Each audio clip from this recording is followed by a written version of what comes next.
Welcome to another episode of Purchase to Profits. I'm Seth Ferguson.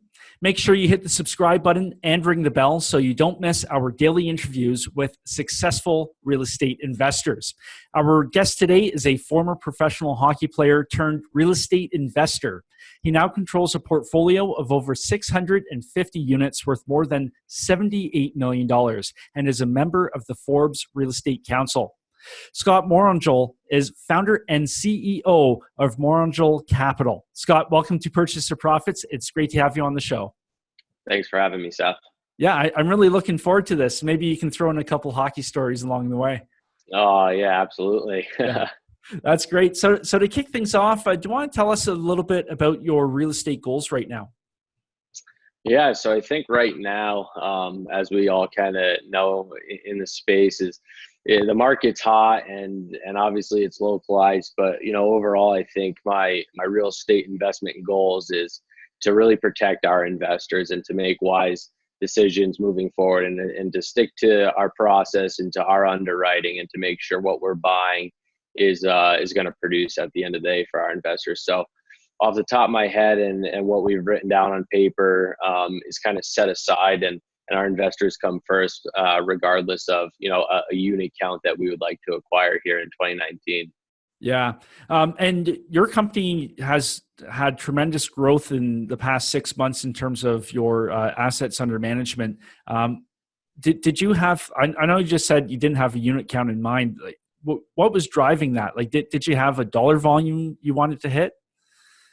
And not necessarily dollar volume. I think once again, it was placing our investors into the right deals at the right time. And so we founded the company in 2018 early on, and really a lot of our success is accredited to the partnerships that we created along the way, and working with other operators in other markets that had access to deals that were of value, and something we felt confident putting our investors into as well as our own money.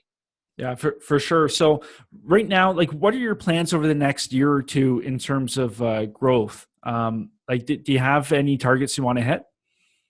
Yeah, I mean, I'd obviously love to double our portfolio this year, and potentially hit that 2,000 unit count in a 2-year horizon from now. But like I said, I mean, at the end of the day, if it doesn't pencil and doesn't work, we're not going to try and force a deal and just try and hit a number and check the box per se. We want to be calculated, and we're in this business for the long term, and it's not a get rich quick game. It's a long term play, and so we're willing to be patient to have a successful company at the end of the day. Yeah, and for you on the GP operating side, what does that look like for you as a person? Like, do you have any personal goals that go along with your company?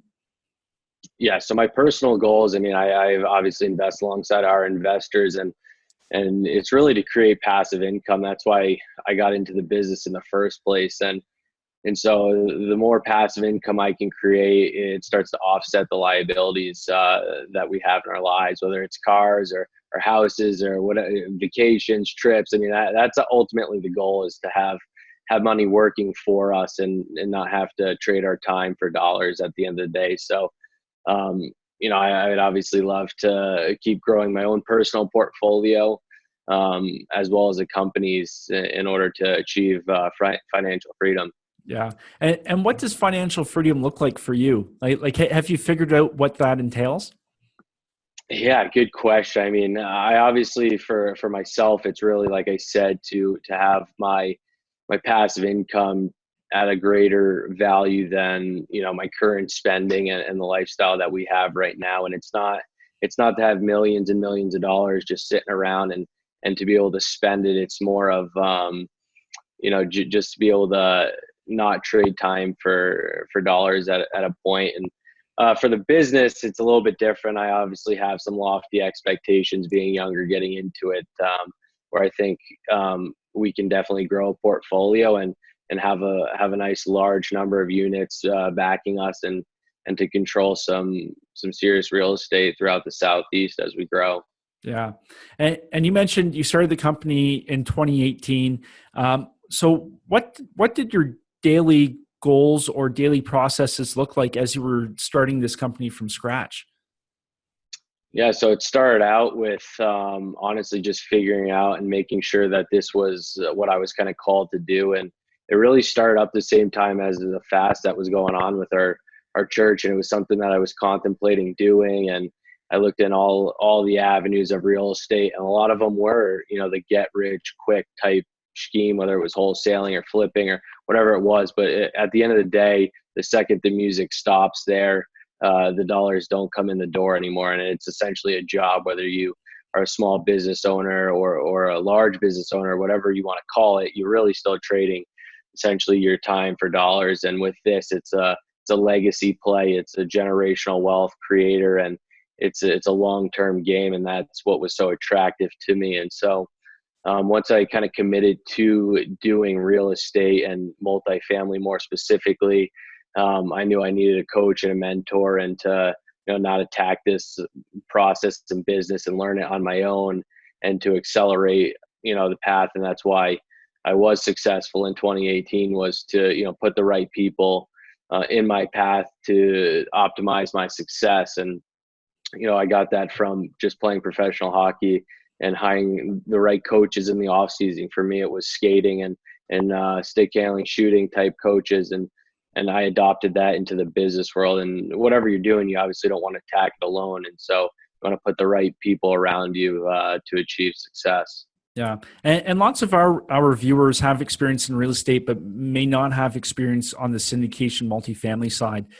Besides finding a mentor and getting the right people in place, do you have any other tips for them if they're considering making the jump up to syndication? Yeah, I think really you have to kind of take a gut check and figure it out for yourself. Is it actually right for you? What is your motives for getting into the business? Why are you doing it? At the end of the day, I'm dealing with other people's money, and if you can't be held accountable and you can't take other people's money seriously, you really have no place to be in syndication. And so I think a lot of that reflects on how you are financially within your own household, and a lot of that does carry over to business as well. And so why do you want to get into it? And if your why is in check and it's aligned, I think then you take the next step and start talking to people who are doing the syndication model for their businesses, and asking them what it really entails, and grabbing some of their time to see if it is something that will work for you moving forward. Yeah. And what do you think was the key? So in about 6 months, you acquired about $78 million worth of real estate and over 650 units. What do you think the key was there in that rapid growth? Yeah, absolutely. So I touched on it a little bit before. I mean, we have partners in those deals along with our investors. And so it was really aligning myself with other operators in other markets who had access to off-market deals, who were more experienced than me getting into real estate in the syndication space more specifically, and to align myself with those guys for when I get an opportunity, or when they had an opportunity come, that we were ready to operate the deal and close on it and have a successful asset in our portfolio. So just the alignment and willingness to take action and talk to people and work with others. I mean, it's a big business to be in, and you don't want to do it on your own. So I think just the alignment with other people who are smarter than you goes a long way when you're just getting into it. Yeah. And I think, like you've mentioned people and how you align yourself, that's where I think sports really comes into play in real estate, because it really is a team sport. You can't just go out there and expect to be a one-man show. Absolutely. No, I couldn't agree more. I think sports has been a huge success for my business career. I mean, it's just the willingness and understanding that, other people working with you is a far greater impact than if you try and go at it alone. And to be able to pick somebody else's brain and to leverage their knowledge, and we all have different strengths, right? So if you can play just to your strengths and not have to focus on your weaknesses so much, and either hire or partner where those occur, you can go a lot further faster. Yeah. And well, speaking of sports, some people might wonder how someone goes from playing pro hockey to getting into real estate syndications? Like was that a pretty what was the timeline like? Did you retired and then you thought, hey, I want to get into real estate? Like what did that? What happened? Yeah, so it was an interesting kind of transition. I played 3 years of professional hockey, and I knew my last year going in, I was getting married, and so I knew if I couldn't get called up or make the NHL, it was probably time to turn the page. And so I was getting married, and so it's time to settle down, and the 16-hour bus rides were pretty long in the tooth at this point, and I had some injuries along the way, and so I thought it was a good time to transition. And so I actually got a sales job back here in New Jersey, and I did it as a means to an end to figure out what I was called to do, what I actually enjoy doing, and what didn't feel like work at the end of the day. So I was able to get great experience in the sales world, working at one of the largest printing companies, and having a client that was a top Fortune 15 company. So I was able to deal with some pretty high end individuals within the printing world, and be able to work on my sales skills and client relationships and management of those to grow a nice business there. So I did that as kind of a means to an end, and then jumped into real estate, which I felt called to do. And now, as everybody kind of says, it's a little cliche, but it doesn't feel like work, right? So, you're kind of doing the right thing at that point. Yeah, for sure. I always like to say real estate's a lifestyle. Oh, absolutely. It is a lifestyle. I don't honestly ever see myself retiring because I enjoy it. I love talking to our investors. I love hunting down the assets and underwriting them, and creating it into a legacy play. So it doesn't feel like work. I can't see myself retiring even once I hit that financial freedom number, which my wife and I kind of have set aside. Yeah, no, for sure. So is there one deal so far that stood out as a keystone deal for you? Yeah, obviously, I think, getting the first one, the monkey off your back, is always fun. That's kind of a hockey term, I guess, but you just to kind of break the ice, get into the game, and to see how the whole process works, and to be in the weeds on it is always something that you'll remember, and to where you came from, and just to get the first one done. But I think the most notable deal would probably be the last one that we did in Austin, which is a solid B class asset, 284 units there with our partners. And we closed on it, and about a week later, Apple comes out with their grand news, putting another headquarters there. And so that was kind of like the icing on the cake. The deal was already phenomenal with great returns for our investors, but that was nice to kind of read once that article came out that they were planting it there. It was about 10 miles away, Nice. 10 minutes away from the deal in Austin, which was really cool. Yeah. Did he have any corporate spies on the inside with insider information? I wish we did. It would have made us, buy it a whole lot easier. No, but yeah, it's listen, when you play in the right markets, as and you do the right research, and you put yourself ahead of the curve, and where there's length left in a hot market right now, I mean, you kind of set yourself up for success. And like I said, whether or not Austin or Apple came to Austin, it was still a great deal to do regardless. So that was the icing on the cake, which was fun to hear. Yeah. So how many, that was 284 units you said, right? That's correct. Yeah. So we got 284 units in Austin, 190 in San Antonio, and then another 198 unit in San Antonio as well. Nice. So for that Austin deal, how did you source it? Was it directly with the seller, or did you go through a broker? So that deal was came to our partners in it, and that was a relationship with the seller. And the way that we were able to come and create a win-win, if you want to call it, was they placed more or less wrong debt on the deal. It could have been structured probably a bit better, and they were bleeding a bit, and we were able to come in, buy it for a fair price, and alleviate the situation that they were in. So it was an off-market deal. Okay. And do you want to maybe talk about that debt issue? Because somebody watching might not understand the difference between, having some good debt on the property and maybe the wrong debt.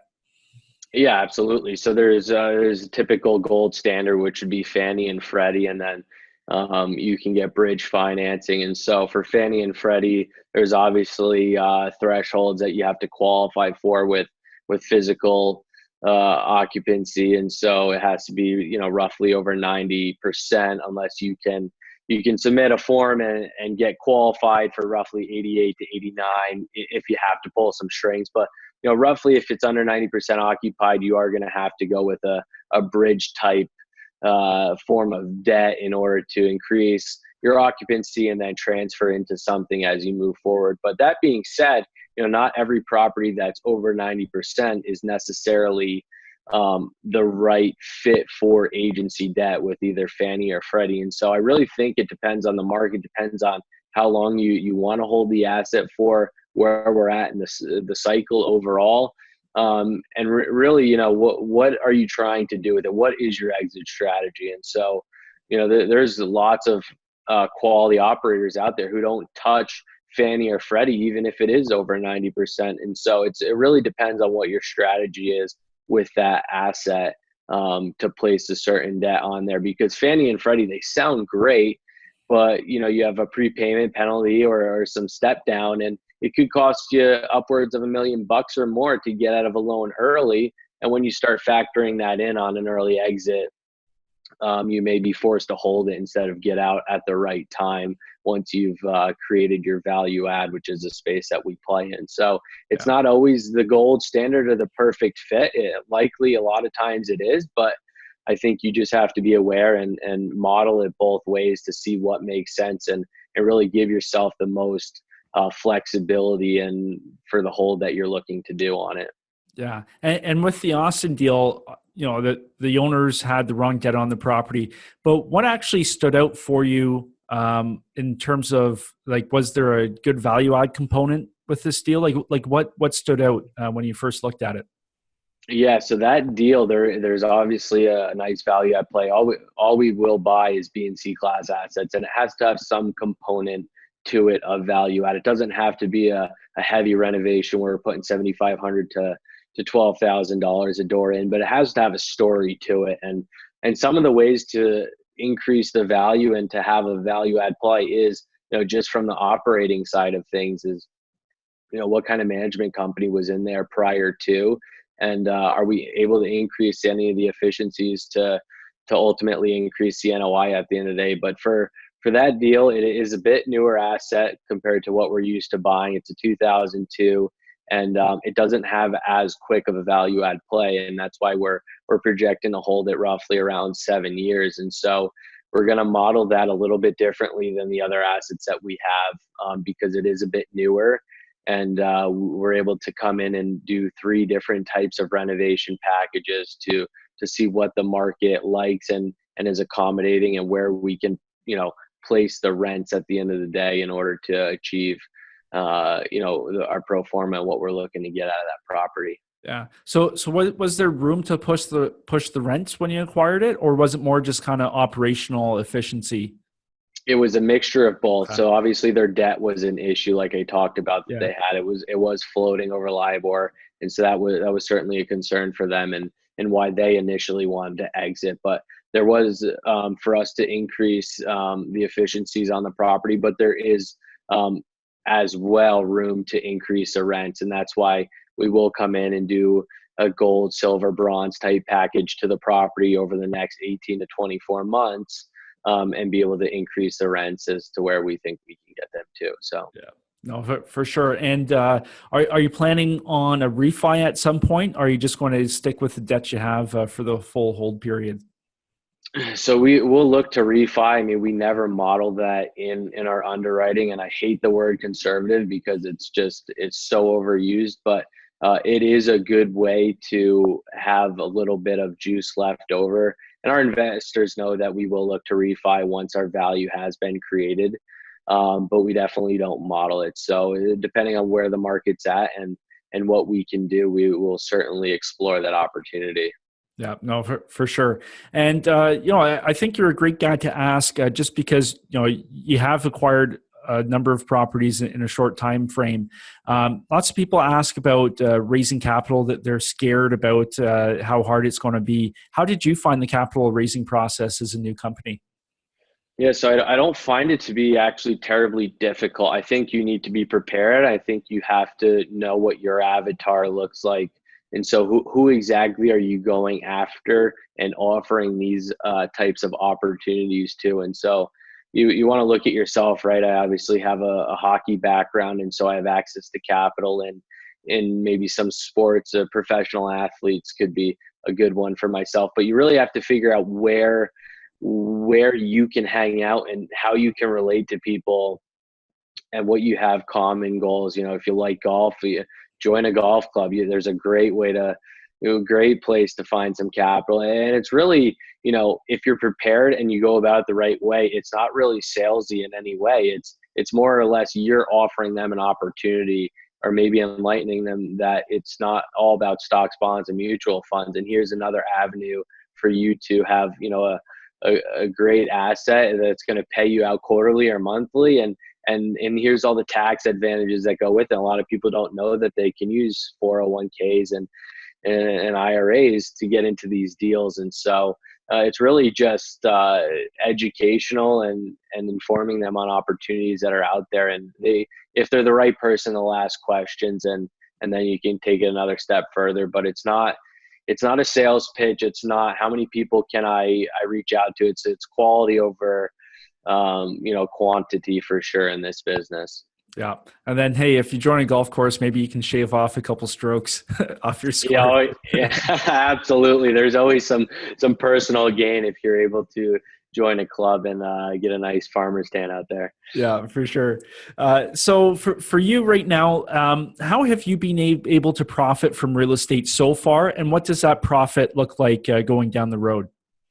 Yeah, absolutely. So our company, obviously, the standard is to take an acquisition fee up front, and that's anywhere from 1 to 3%, depending on the size of the deal and if there's room for it. And our deals are really modeled for us to make money on the back end. And so if the deal does well, we get a great payday at the end, and our investors are happy for us because that means that they've done well. So along the way, you get some asset management fees and keep the property going and to keep it on your business plan. But it's really modeled for us to see the gravy at the end, and we're okay with that. Like I said, we're in this business for the long term, and we're here to play the long game. So we're not in it for a quick buck and want to have all these fees up front, where we're willing to wait and prove to our investors that we're fully capable of giving them the results that we've set out for, and then we're able to get our payday at the end. Yeah. And that's so important where you have that alignment of interest where, you and the investors are on the same page working towards the same goal. And I'm sure that's part of your discussion with a potential investor, highlighting how, you're only going to make money when the investors make money, not the other way around. Absolutely. I think that's really one of the greatest ways to show them that you are aligned. I don't necessarily believe in hey, you hear this all the time. We invest alongside our investors. The reason why I invest alongside our investors is because I believe in the product. I believe what history says, that B and C class assets are some of the most recession resistant assets to invest in, historically and through downturns. And so that's why I'm investing our own capital and my personal money into these deals. It's not for the alignment of interest with our investors, because if I'm getting an acquisition fee of say a couple $100,000 and I'm investing 50 or 75 into the deal, it's really not aligned at all. It's an upfront way to try and convince an investor that you're aligned, but you're not. I mean, I really think it's your company and your reputation that is aligning you. And I can't start this back up under another name, and with the way technology is, I mean, you're done. So you have to be able to be in it for the right reasons, like we talked about before. You have to be patient, you have to be structured, you have to be disciplined in the way that you're attacking these deals, and you have to be willing to wait for your payday at the end to show the alignment with your investors. Yeah. And how has real estate changed your life at home? Has it given you more flexibility to do some things? Yeah, so it has and it hasn't. I mean, I'm pretty obsessed with whatever I do. When it was hockey, it was nonstop hockey. It was training, trying to get better every single day. And I kind of adopted that into the real estate business now. I'm fully obsessed with it, maybe even too much to a degree, but it's always researching markets and property management companies for new markets that we're entering, and talking to investors and finding new investors, and just helping people out along the way. And so I don't know if I've created any free time. I've probably taken away free time right now, but I love what I'm doing at the same time. So I think I've freed up hours and months and years for future days when I can bring in some other members to our team and take some of the workload off myself. But for right now, I think I've increased my workload for the time being.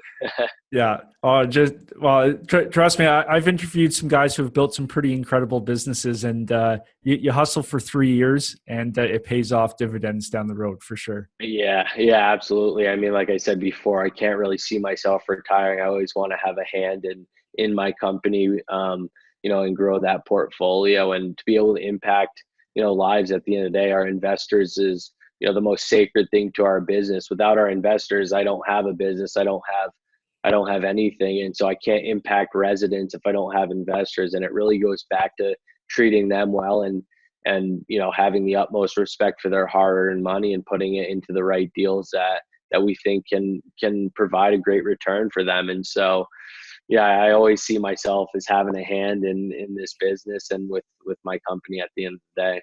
Yeah. And Scott, where can people find you if they're looking for some more information about you or some of your deals? Absolutely. So you can go, the easiest way is to morongellcapital.com. Don't know if you can put it in the show notes or not, but it's MORONGELL, the word capital.com. That's the best way to check us out and see what we're up to. And to fill out a form on there. It's pretty simple to have a chat with us to see if you're a good fit to invest with our company here moving forward. But always willing to hop on a call. I'm on Bigger Pockets. I'm fairly active. Connect with me on LinkedIn or Facebook. Always willing to connect with either an investor or somebody who's looking to get into the business, see if it's a good fit for them. No, that's great. Well, Scott, I just want to say thanks so much for taking the time and sharing your success so far with us. Absolutely, Seth. Thank you so much. Yeah, you're very welcome. And to you, our viewers, I wish you well on your journey from purchase to profits. See you next time.